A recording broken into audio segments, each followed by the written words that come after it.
Hey, hey, hey, what's going on, everybody out there? You know what time it is. It is time for Noon with Them, that show where I love to talk to creative people out there on the internet. There's so many of you out there who are doing independent work.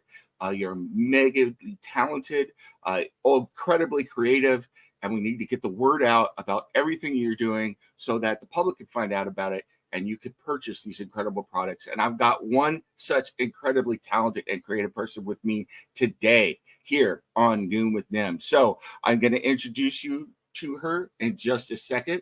But I will say that her name is Daley Downing, and she has a new novel available through ASAP Imagination and the Anyone World. I also know that she is a great reader of fantasy and she loves cats. And she's out there doing, or I think just fuzzy animals in general, but we might get to that. But she's out there doing the Lord's work, creating stuff, writing, and bringing it to all of you. So I'm so happy to introduce all of you to Daley right now. Welcome to the show, Daley. Hi there. Thanks for having me. No problem. And as you'll see, we're having a little bit of technical difficulties. I tried to figure it out, couldn't do it. So we are going to put Daley's picture up on screen because she is who is most important. And I'll keep flashing that up every now and then bring it back. And I might do a little editing as well. But, the most important thing is that we have Daley here to talk to. So right off the bat, I have to ask you, fantasy. It's something that's near and dear to my heart. I grew up reading it. The Order of the 12 Tribes and this first book. Tell everybody out there a little bit about what this book is about. So, I started with indeed living, breathing fantasy like forever since, very small childhood. And I thought all the monsters and mythologies across the world for centuries. I just felt like, well, if something like this was real, wouldn't people actually know about it? Mm-hmm. And I'm not big on like, ooh, like secret organizations and whatnot, but I could not help thinking to myself, there's a secret organization that knows the monsters are real. So I decided to go with that. Um, Awesome. yeah, and Masters and Beginners, the first installment, it focuses on my main characters for the series, which are a family that they come from a long line of people that know the monsters are real. Even the nice monsters, the ones that won't necessarily kill you, but that, a lot of people won't really want to have to deal with this type of thing on a daily basis. And sometimes that can be dangerous for the creatures too, because humans sometimes make bad decisions when they're afraid of things they don't understand. Yeah, the Order of the 12 Tribes has been around for millennia and it's gone worldwide. And like I said, they will, try to protect the creatures and the people and take down the bad ones. And my main characters, the Driscolls, they live near what is lovingly called to the public an antiques warehouse. And it's really a warehouse full of magical artifacts. Okay. And there's all these documents and all these things that, it proves like fairies and all these creatures, they're real. And again, this is, not the type of thing you trust just anyone with. So the grandmother passes away. So her daughter and son in law and their kids take over running.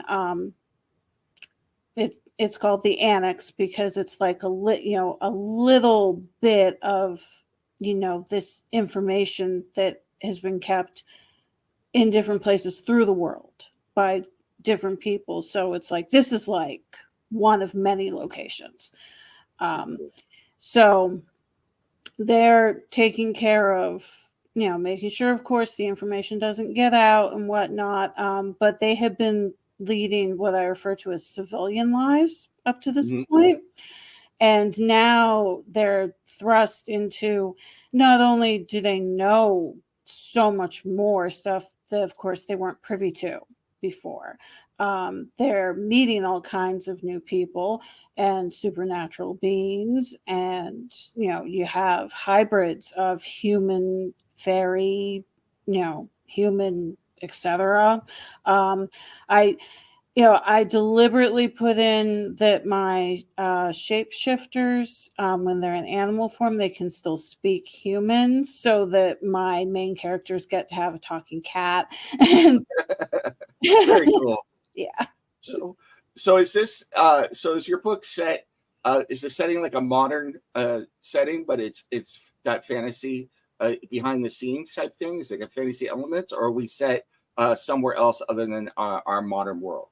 We are set in the modern world. Okay. All my characters have, cell phones and Wi-Fi and everything. But I call it suburban fantasy That's cool. because the annex is in a small town in the middle of nowhere. Again, the type of place where people won't go hunting necessarily for, like, Mhm. ooh, fairies are real.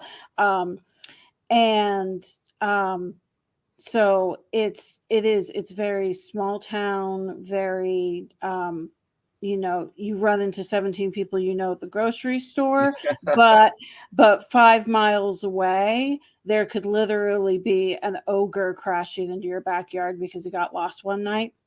So yeah. Excellent. Yeah. That's amazing. So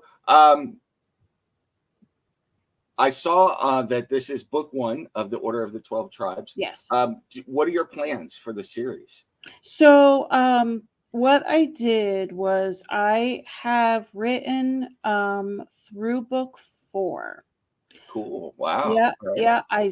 I self-published through Barnes and Noble books 1, 2, 3, and the spinoff, Mhm. Fire and Wind, which is set in the same series, but I deliberately focused on someone who's a minor character in canon, if you will.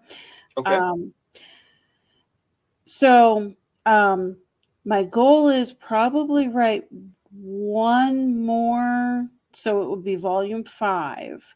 And then I want to do more spin-offs because, like I said, you have a worldwide secret organization going back thousands of years. There's just a lot you could do with that. So much to explore. Absolutely. So I have to ask the question, as a avid reader of fantasy myself from a young age, um, what did you start with for fantasy, and where do your tastes lie now when you're not writing? What do you like to read? My taste definitely started with fairy tales, but I was never much like a Cinderella type. Like, I was always interested in, like, Sleeping Beauty and Snow White. I liked the magical element, and I liked the idea of not just that, love conquering all being, like, a very basic way of saying, good Right. over evil.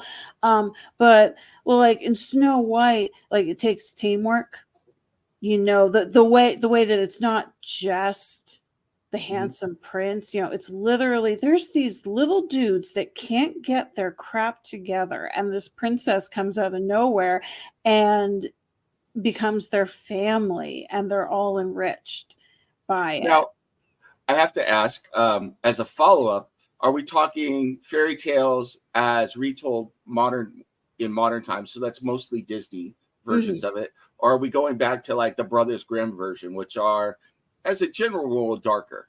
So Yeah, I really like the, definitely more modern. But I found okay, in some of the original Grimm's tales, there's some really interesting things. One of the first books I ever remember having was a version of the Sleeping Beauty that was at one point considered canon. Um, and it had illustrations by Arthur Rackham. I don't know if you're familiar with him. I'm Did not. everything in silhouette. Ooh, I would say okay. look the guy up because his artwork was amazing, and it was definitely darker in some places, and it was a little more complicated than just, oh, the prince will eventually come back for her. It was not, she's only been asleep for a short period of time, and the biggest Right. obstacle is the witch blocking him from getting into the castle. It was literally the original, it was actually 100 years. The whole castle stopped, the huge hedge growing up around the Yeah, yeah. castle. Um, and the prince that finally did wake the princess in this version, he made it through out of pure determination.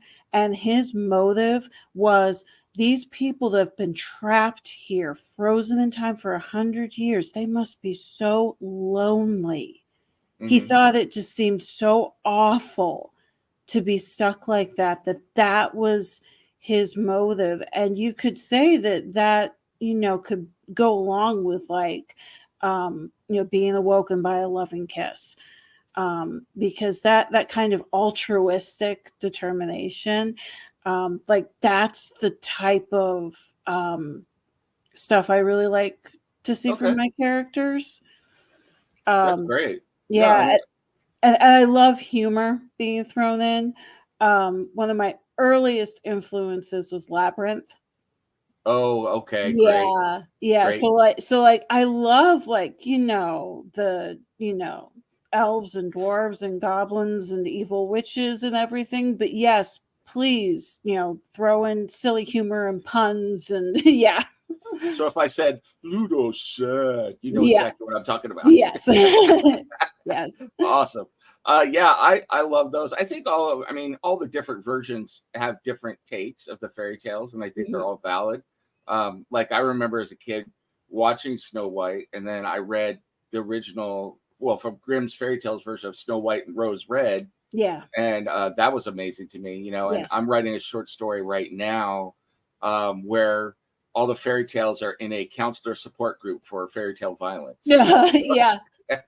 So and they kick the princess of the pea out because she doesn't qualify. It's like, Yeah. oh, you slept on a pea. Yeah. Um, but yeah, that's outstanding. So, are you more into? So it sounds like you're really into fairy tale type of fantasy. Did you ever get into what some would call high fantasy, but like the Tolkien or C.S. Lewis or anything like that, or I did you really like the those other kinds of fantasies? um I found as I grew up, definitely gravitated more towards Tolkien ish. Like, definitely authors have been inspired by Mhm. him. I didn't come to Lord of the Rings until I was an adult, actually. Okay. But now I can't imagine not knowing about it. Hmm. Um, I I definitely love Terry Pratchett. Okay. Great. Yes, so some of Neil Gaiman's more like whimsical, um, more lighthearted stuff. Definitely into that. Some high fantasy stuff I definitely gave a shot. I found urban fantasy has really been a thing the older Awesome. I've gotten. There's a lot of comics that are out there like that now too. Yes. So that's a really cool setting. Um, Knowing your love for fairy tales, if it's okay, there's a couple books that I would recommend to you. One is a retelling of Beauty and the Beast called Beauty. Okay. It's about 30 years old, but it's a really good book. Oh, Um, is it by Robin McKinley? yes, it is. Yes, I have read that. Yeah, I really like Oh, her stuff. yeah. And Yeah. then also the Magic Kingdom of Landover series by Terry Yes, Brooks. yes, Yeah. I've done a few of those too. Yeah, those are Okay. fun. Yeah, So yep. you already know, you're on Yes, top of it. So yeah. Well, uh, the, Cinder by Marissa Meyer, mhm. and yeah, it's Cinder, Scarlet, And really, those were Crest, kind and of the Winter, like precursors. Those are the precursors of movies like Maleficent now, where they're yes, retelling yes, something. absolutely. Very Yeah, cool, very cool yes, concept. yes. So, um, so what? I have to ask. So you've got this on your plate. What do you do? Any other writing outside of this? I mean, how do you manage your time? Are you strictly locked into the Order of the 12 Tribes and telling these stories, or is there sometimes you need to sit down and write something else, or you've got something else on your plate? Well, I always have more on my plate than I'd like. I have kids, and I have one that, you know, he's um we're not sure quite how you'd say it. The school social worker calls him a unicorn. He's not concretely autistic, ADHD, but he's a mix of these things. Okay. So he takes a lot of time. And of Okay. course, I love him and everything, but that means trying to write, not always. And yet, I have managed to produce several short stories. Um, Um, when we're off air, mhm. remind me, please, to let you know my wife helps run a charity called Romeo and Friends for autistic children and adults, and we Oh, do online stuff every week. So, okay. um, yeah, so I will talk to you more Yes. about that online, offline. So, Yeah. but But yeah, I did manage to a few years ago put together a bunch of short stories. Um, Eventually put the collection all together. It's basically all speculative fiction, but it ranges. I've got some like contemporary stuff and then more like flash fiction, almost musings. Um, there were a couple that were based on dreams I had, ooh, where I just sat down and wrote the whole thing out. Interruptions be damned type of I thing. You know, I understand you know. completely. Um, but yeah, I did that. And I I blog, but mostly I try to do book reviews and stuff like that Okay. on the blog. But again, it does take time and brain power from the main series, which is part of the why I'm thinking after volume 5, I'll look at wrapping up the canon. So Yeah. when you read books for your blog, what kind of books do you like to read? Do you like to stick to Um, fantasy, or do you go to other? Generally, I like to stick to fantasy. Every once in a while, there'll be something way off my usual beat that just, really does it for me. Mhm. But pretty much almost always fantasy. Great. I just, yeah, I relate to it better somehow. No, that's, you know Yeah. what? We all have the things that we relate to, that we like to read or that we like to write. I My tastes are very eclectic when it comes to reading, but I have my moods, Hmm. so it depends on what mood I'm in for reading. Writing, you can ask, who Hades or Yeah. Laurie are. I tend everything I write tends to end up dark, so I'm a horror Yeah. writer, so it is what it is. I accept it, and I move on. But Hmm. so writing these books and writing fantasy, if you could, if I'm a prospective fantasy writer out there, what are the themes that you think that you would tell somebody to sell them on the book? So like, if for instance, if I'm going in and I want to sell somebody on The Hobbit, I'm going to say it's about adventure and comradeship and Mhm. heroism and overcoming your limitations type thing. So what are the themes of this book? I mean, what are we looking at? I have an idea from what you're talking, but I Mhm. want more. I would say definitely a lot of family Ooh, relationships. okay. Um, my mother is one of 9 children. Okay. So I grew up with lots of people around who have your back no matter what life throws at you. And I wanted to incorporate that. I feel like, especially in urban fantasy in the last few years, there's been enough of dysfunctional families and I just, I mean, unfortunately, yes, I know it's a thing. A lot of people have to deal with it, but I really wanted to be able to focus on the siblings are looking out for each other. If there's sibling rivalry, it's tiny and it's over like, you beat me in Fortnite type of thing. And yeah. And that the parents believe in their kids and vice versa. And that there's a lot of trust while the kids are, finding their feet. Because, like I said, you have three siblings that they were going to school and doing regular things, and now they live next door to a warehouse full of magical artifacts, and they're learning like the history of the wars with the elves in school, and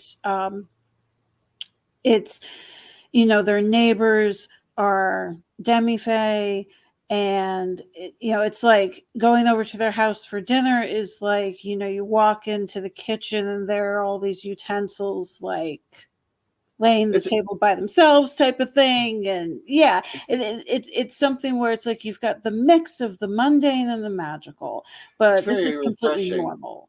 Yeah, Yeah. it's like slice of life, and then Yes. you interject, your plot line in there. But it's Yes. nice in that so much now, like you were saying, is something's dystopian or it's Yeah. dysfunctional, and so it's nice to see that. So cool, cool. Yeah. All right. So everybody, we're going to take a short break, and make sure you click like and subscribe down below. Also, make sure you go over to ASAP Imagination and you do your search for Daley Downing, and you will find her book on sale there through the Anyone World. Do that now. And are your books still available on BarnesandNoble.com as well? Yes, they Okay. are. Yeah, if you prefer old school and you really want paperbacks, Barnes and Noble would be the way to do that. But So yeah, digital, ASAP Imagination, and yeah. definitely go there. So Yep. we will be right back on the other side of this.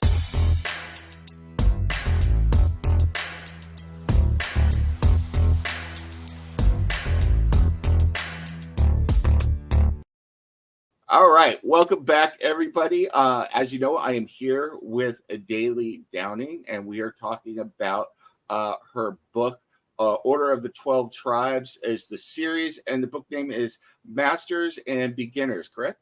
Yes. Awesome. So glad that my brain is still working, and then I didn't lapse on that, because my brain has a tendency to just zap out every now and then. So. So now that we have really talked about your book, and we're going to get a little bit more into who is Daley Downing, the person, the writer. So I have to ask the first question: how long have you been wanting to be a writer? When did you become a writer? When did you know? When did you start practicing your craft? I really started about the age of 5.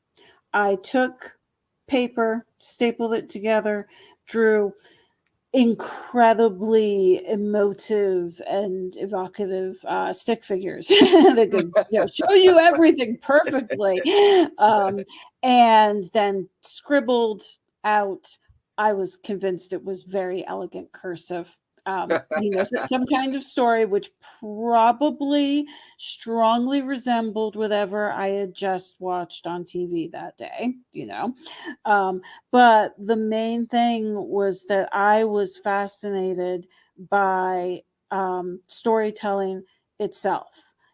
Once upon a time, and what comes next, and what comes after that. And, to me, it is not enough to say, once upon a time, there's this thing, and then eventually in the end everybody lives happily ever after. It's like, no, there's so much more in the meantime. And I spent years around school and other things, because I'm a dancer as well, so in Okay. between dance and all of that, I was always scribbling down something.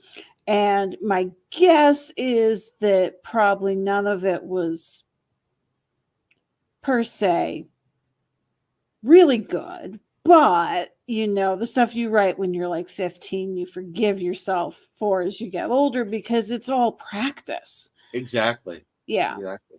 Yeah. Because some of my very earliest ideas when I was like 18 on the types of characters I wanted to create and whatnot, that has stuck. So a lot of my characterizations definitely got there through all that early practice. Bit by bit by bit, I convinced myself to start a blog. I was terrified. I was like, no one's going to read this. No one cares what I think about this book or whatever. But I was brave. I powered through. And now it's been 8 years that I've been blogging. So Very and cool. people do read it, my stats page tells me. So and yeah, I've self-published several books now, and again my stats page say that indeed people do read my stuff. And of course, coming from a big family, I self-publish, and like a bunch of people run out and buy anything I write, and tell their friends to to read it and everything too. So the support definitely helps. That's Um, awesome. yeah, So it sounds like you were a storyteller from a very young age, and you yeah, had those stories that you wanted to tell even then. It sounds like you were a comic writer, to be perfectly honest with you. You're making little comics back then. So uh, go ahead. I think I can. Yeah, I can see that. I'm very. Um, I don't think I would consider myself talented in terms of art, um, like visual art, but I am very visually orientated. Like before I write anything, like I try to picture in my mind, kind of like a movie scene, like how this is playing out. Yeah, absolutely. I completely empathize with that. So, or empathize is probably the wrong word, but I understand that. Yeah. So, you said that you have written stuff that you had in your dreams. So, I have to ask the question. It's something that's been on social media. Um, Shocks me. The different way people dream. So, I'm Hmm. assuming that you are a vivid dreamer. You have Hmm. lucid dreams. Is this correct? I would say yes. I would Okay. say yes. Yeah, because one of the most popular short stories in the collection, it's called Just Pretend. Um, I literally had every element of it beginning to end. It was like a mini movie. It felt like it was like an hour-long dream, and it's like watching it on TV type of thing. That was how it seemed to me. And that was why, like I said, basically the next day I got up and I started writing it down. Yeah. Before I forgot important things. So yeah. That's amazing. And once again, I understand that. I had one of those the other day. Unfortunately, because of who I am, my dreams aren't always so pleasant, but Mhm. that's a whole other thing. No, but I enjoy them. It was interesting. It was like a scene. It was like a Criminal Minds type show. So it was Yeah. an interesting thing to watch from afar. Um, so if you, so now I have to get into some of the questions I love to ask guests. So you love fantasy. If you were given the choice to write a fantasy story or a novel within an existing setting that's out there now, is there one that you would like to write one in? I would probably I'd probably like to venture into Discworld. But I'd Ooh. like to do one of those things where um, you pick an unassuming type of character, like how the death of rats like Mhm. suddenly becomes an actual thing. You pick Mhm. an unassuming character, like there's this barmaid that she's just bored with her life, but then something, is going to happen to her in, typical Discworld fashion, where, maybe she's just in that one book, Mhm. but, you have all the hallmarks of, you'd have to have recurring characters. I love death. I love death so much. I love Pratchett's version and just, you know, everything about that Mhm. character. Awesome. Um, yeah. So I'm getting a sense of you as a writer, and I'm going to ask a question, and please correct me if I'm wrong, but I'm getting the sense that you really like to write the everyday character who is thrust into extraordinary situations versus the prince with the chest who is coming in to save. He's expected to do heroic things. Is that accurate, or am I off Yeah. base there? Yeah. Well, what I feel like you can, well, when um when Galadriel says to Frodo, even the smallest person, Hmm. can have an impact. Basically, you don't have to be you don't have to be Aragorn to save Correct. the world. Like that's one of the lasting things from Lord of the Rings that everybody remembers is it's the Hobbit that saves the world at the end of it all.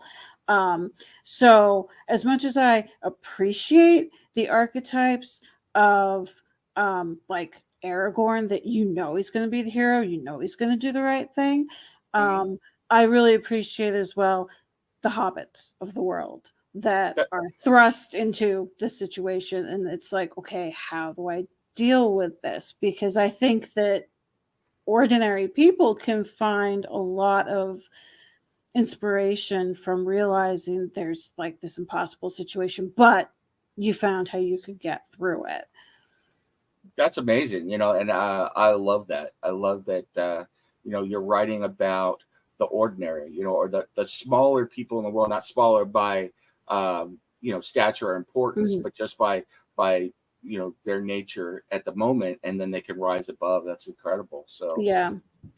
Yeah, um I deliberately did something that I have not seen in any other fantasy series, and I decided that, based on my own life and my kids, that there need to be more neurodivergent characters in fantasy. okay. Um, and in my case, I put not one but two autistic characters in my Okay. series, and they both also um, have powers, but being able to deal with that is not necessarily an easy thing for them. Right. But it's a character arc, and it's Yes, the typical, the thing you give your character that is a challenge, but they can yes, rise above, and it can also yep, be an asset. So that's yes, great. yep. So fantastic. So that leads right into my next question, which is when you write, how much of your outside life do you bring into your writing? So names that I'm going to grab the name of my sister and it's going to get to this character or something, that kind of stuff. How much does that influence you, or do you keep the two worlds separate? Um, I think there's no way to stop them bleeding in. Like what one of my characters, I think I'd written probably 20 pages of him before I realized, oh, this is basically my first husband. um, and the Driscoll's pet, the shape shifting cat, I based all of the looks on um, the cat that I had for 15 years who passed away not all Oh, that long ago, now I'm so about a sorry. year and a bit. Yeah, thank you. He felt like my soulmate in so many ways. So I just felt like, he was going to be in there no matter what. And yeah, a lot of like inside jokes that I've Mhm. had with my friends and family through the years. They definitely have made their way in. Yeah. And now, another question I have for you, and it's funny. I ask this question to a lot of the writers that I interview, and a lot of them have the same answer that I have. So I'm curious what you'll do when you're writing dialogue. Um, do you ever speak the dialogue of the different characters as you're doing it, or is that just in your head? So, I do it out loud constantly. It's partly because I'm trying to get a feel for tone and their reactions, and also because I have an international cast. I have some main characters that aren't American, mhm. so I need to say it out loud and be like, okay, seriously, would a British person say this? Does it sound right? Or am I Americanizing it too much? Things Mhm. like that. So yeah, I am one of those people where the shower ends up taking longer because like I will stand there like towel drying my hair, you know, saying out loud to myself, what the lines are going to Yeah. be, because it just, it helps me visualize it so much more too. Yes. So yeah. I even do the dialogue between multiple characters doing the different voices. My Hmm. wife wonders what's wrong with me. So Yep. I get it. Cool. Very cool. Yeah. I will say that of all the writers of both comics and novels and short stories that I've ever talked to, at least 90% of them are exactly the same. So Mhm. they do the voices. So it's funny that no one gave us the memo, evidently, but that Yeah. is common amongst everybody. So Yeah. very cool, very cool. Let's see. Now, if you're up for it, there is before we finish up, there's a little game I like to play, and it's a this or that type game where I give you two options, and Hmm. you can always put a third option if you want in if you don't like the two options I give you. But are you up for something like that? Yeah. All right, cool. So I will start off relatively easy, although a lot of times it doesn't turn out the way. So, coffee or tea? Tea. Tea. Okay, cool. Daytime or nighttime? Daytime. Okay, okay. Uh, well, I already know the answer to this, but I had it written down here. Fantasy or horror? Definitely fantasy. I Okay. I I am a scaredy cat. All right. So I won't be sending you my book for you to review for your blog. So okay, noted, noted. Uh, Movies or TV? I I think I'll say movies, although Okay. that's a hard one. I understand. I Mm. understand. Uh, Now I don't know if you're a comic reader, but I'm gonna give you the question anyway. DC or Marvel? Definitely Marvel. Okay. Yep. Wow. That was definitive. All right. Yeah. Well, since you said Marvel, let's go. X-Men or Avengers? I would say Avengers, but I like X-Men too. Okay. Well, Yeah. now it's just not a this or that, but I got to ask you as a follow up, who's your favorite Avenger? Could be from the Um, MCU or the comics, either one. So I I think, and it's hard, but I think Black Widow. cool. Mhm. Hey, there's nothing wrong with Black Mhm. Widow. Wish we had gotten a Black Widow movie earlier, but that is Yeah. a whole other podcast. Yes. So, Yep. all Yep. right. Uh, Last thing, and since you're a writer, I'm gonna assume you know what I'm talking about here, but uh, novels or short stories, which do you prefer to write? Novels. Okay. Yeah. Interesting, interesting. You also are in the majority whenever I ask that of writers, and I am a weird one. I always say short stories, and people look at me like I am a stranger in a strange land or something. So, awesome. So, this was great, Daly. Thank you so much for Mm. being on the show today. Yep, no problem.